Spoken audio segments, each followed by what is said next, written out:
Ủa lắm. Mai cả lá. Nôm em.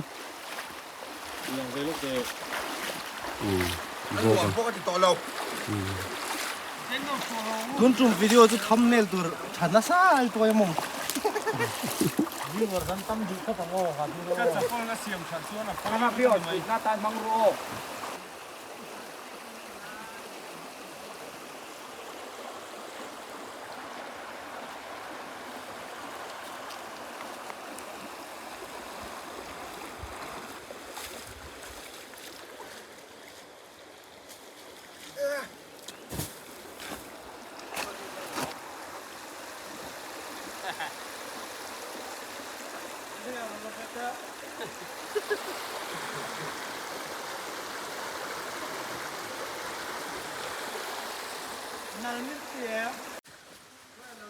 Rồi pulian khóc mày.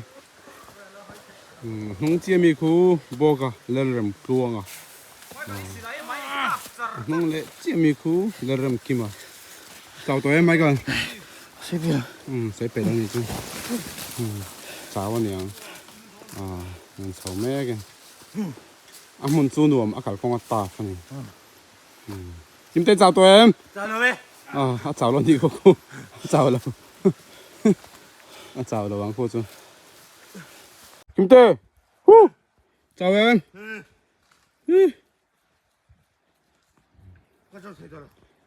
Chào xí thui xí hay lại không hi. Thằng cái mét này. Bùng nó đến bốc xí. Không có chào xí thui bốc xí. Chậu lệ cha này.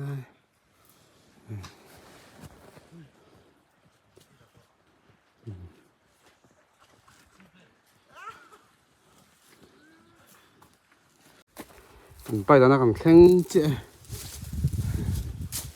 Như xóm nhị coi về rồi nhỉ, thế trong cái sầu mẹ cái bò cái thế tôi thế rồi biết phải là để xóm thế ui hạt to đây cái thằng nào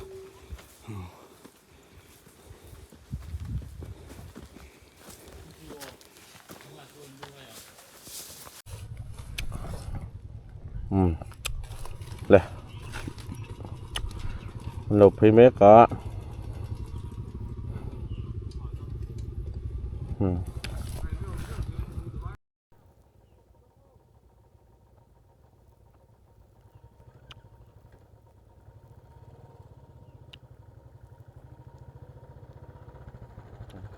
apa biar kah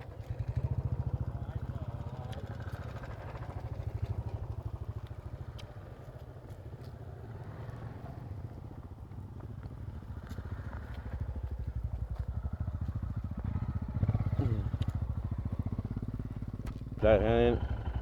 con sầu turu lu tụt mấy làm tan sầu rồi nè cái này phiết sầu đâu nọc đến cả đấy ngạ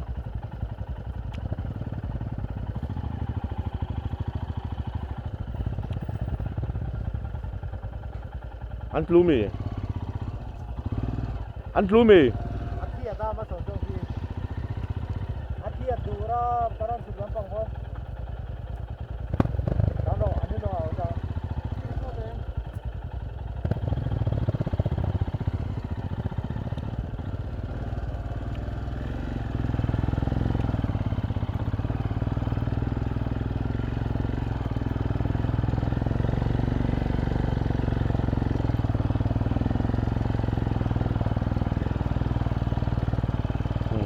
lấy áp nhiệt lầu cục mê không lấy chữ lên đi áp nhiệt đủ được không mình nhiệt nó sắp khớp máy vẫn bị dốc này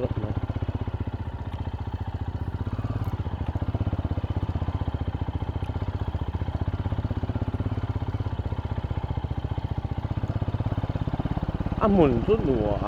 mà sẽ khổ lắm bằng các vị in thuyền sậu vùng rồi tên sậu về khác ăn nùa lẩu ta đi ấy ạ vẫn là vẻ tôi là sang nên mau zoom à các cột còn in sun nó máy cái sầu lửa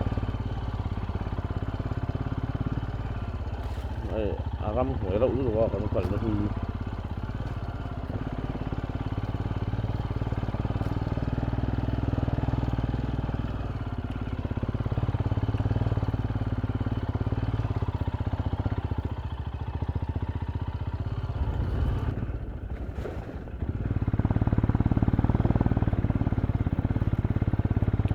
cái bớt được cái này lắm nha mà cái phần editor này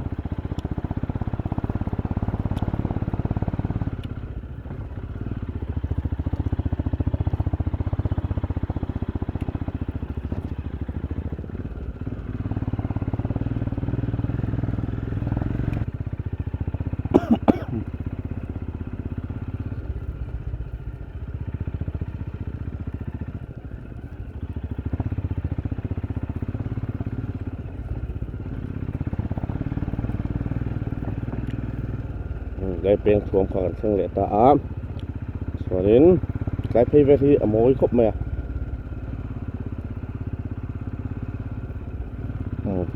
บอสฟิง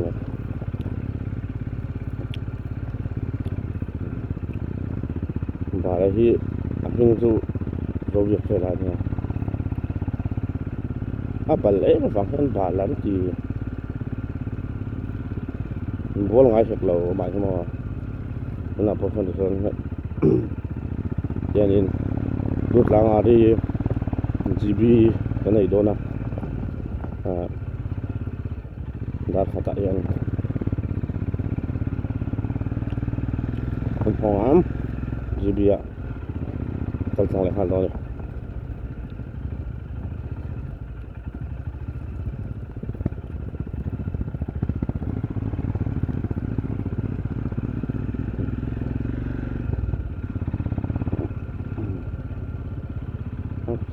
miệng khốp mà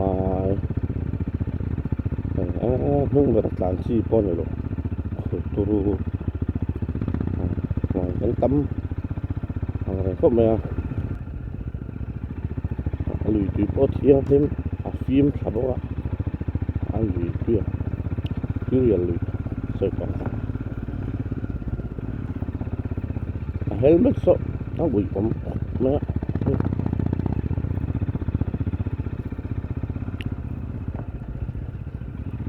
phía cho tao đi rồi mà anh sợ nó sợ nó tụi con xí lắm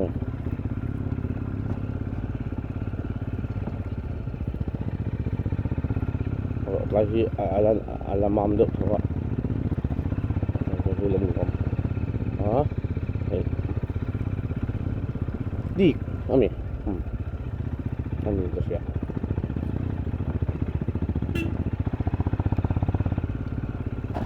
helmet thì shui khá chặt tăng tí lâu mẹ mà shui khá in số nó sal tua xem cho đấy ở khum đây rồi con chơi rồi bị gì tàn chốc chết pa nó lên duy châu luôn à bên này nuông khóc mấy hey til thar liari này nó mẹ điên hay boss Jeffrey so thong le na te le dal Tuaia apa bia ka lal rem tluanga masom tluanga to bera mi hi khoi lo chu do na pi nga si ngai ama so bia fela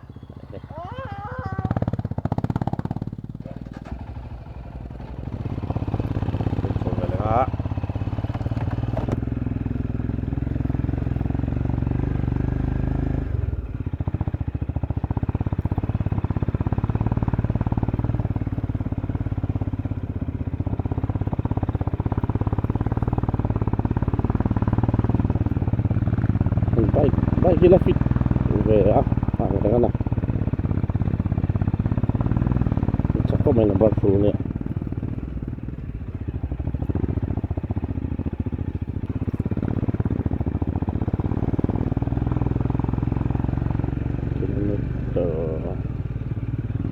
sáng thật rất sari xin thật sáng sari lẽ rất mong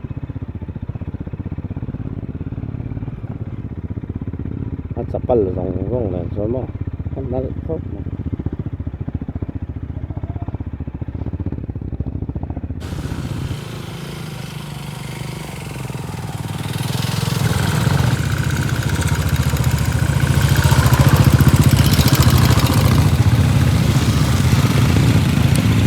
Thấy không con?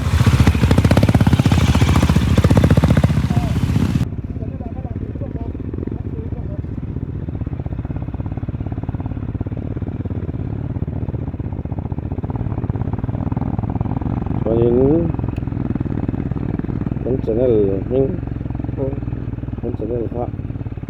Video Minions 2015 thì nhớ thì bạn hãy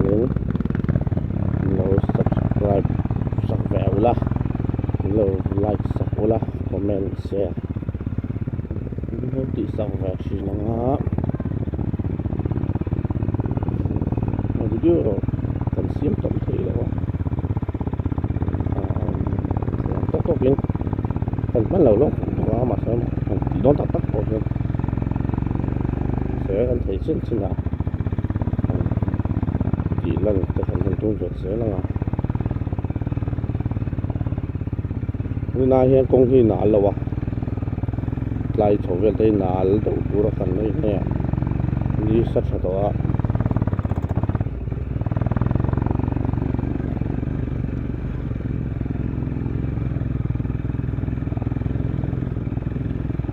bor thì nó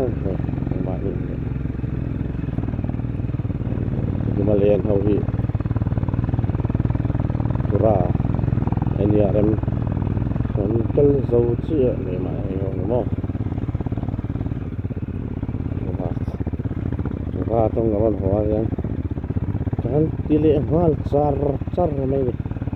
mai rai thi nua mo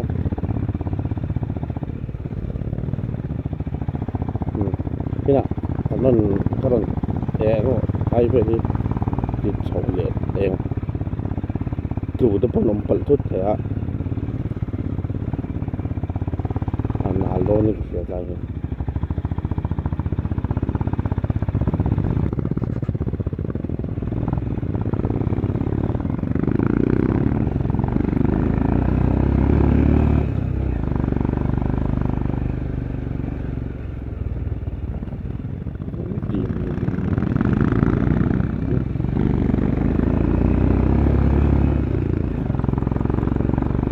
cái sâu mía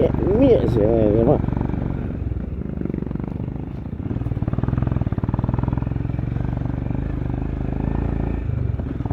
thế chỉ mà này phải cho những á hay đi đâu bỏ vô đi ăn uống rồi mà sẽ tiền con tụi chú ấy à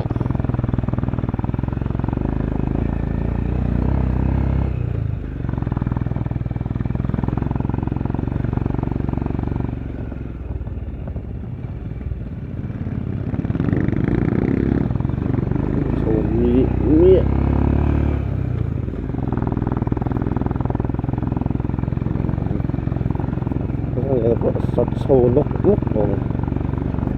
ngầm lồng bịa em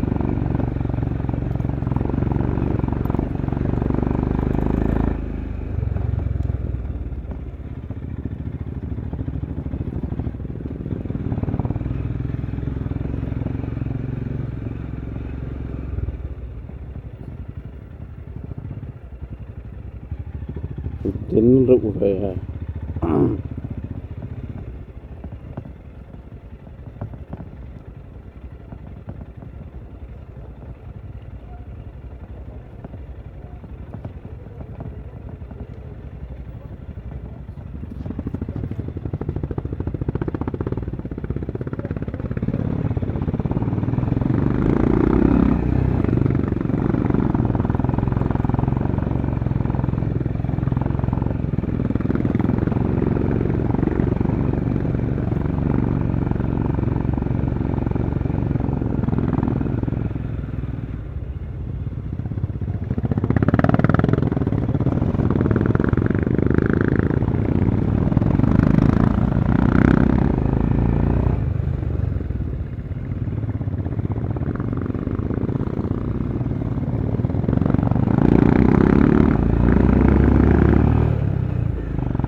thì lâu bà biết à này nó khá cối nghe việc cối nghe siết bộ siết sạch rồi khá lẹp bên đấy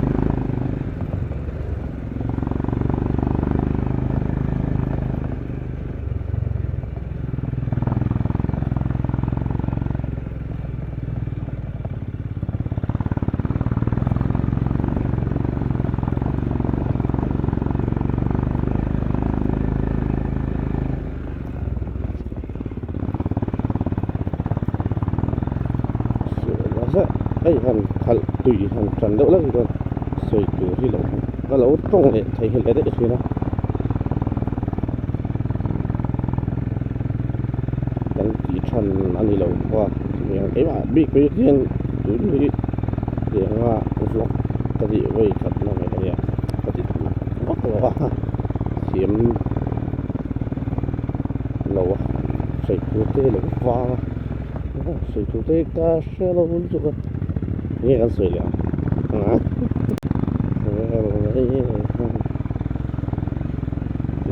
cũng sầu trước họ rồi vlog sẽ là hả thế mà cái mình một cái đó đó vẫn phải lúc họ vẫn lão thì mới đi ra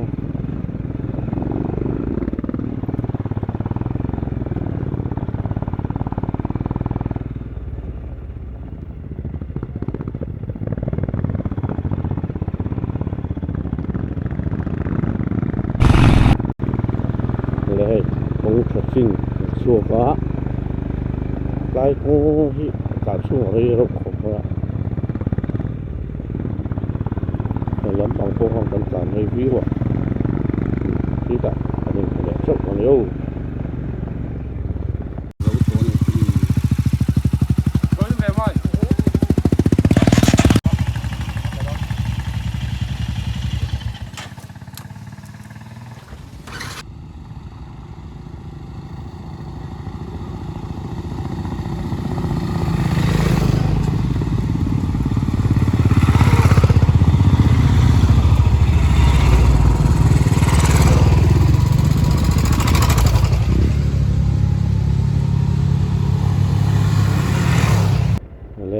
khiến công luồng cho xin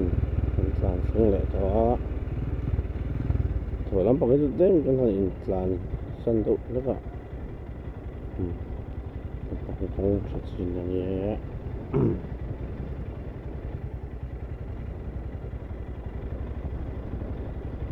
ôi đã sẽ xịt bỏ ra rồi không tôi không mình chụp rồi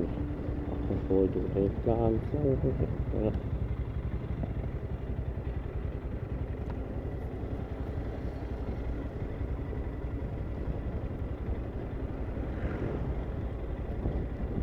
khúc mãi là dần thật tôi sẽ được ra tiền tôi hiện đã khật là để lậu tôi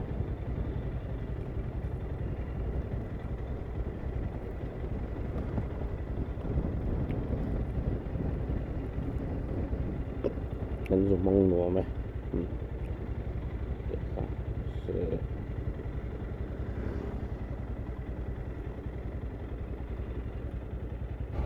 anh chuyển qua đang tôi bay cả đầu xiên cuống tôi rất là đây còn chơi 15 con này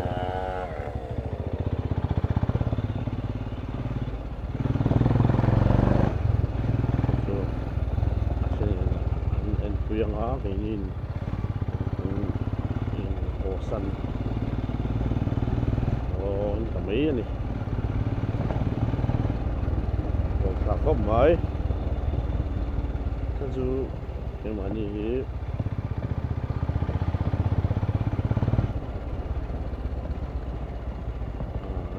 GB meeting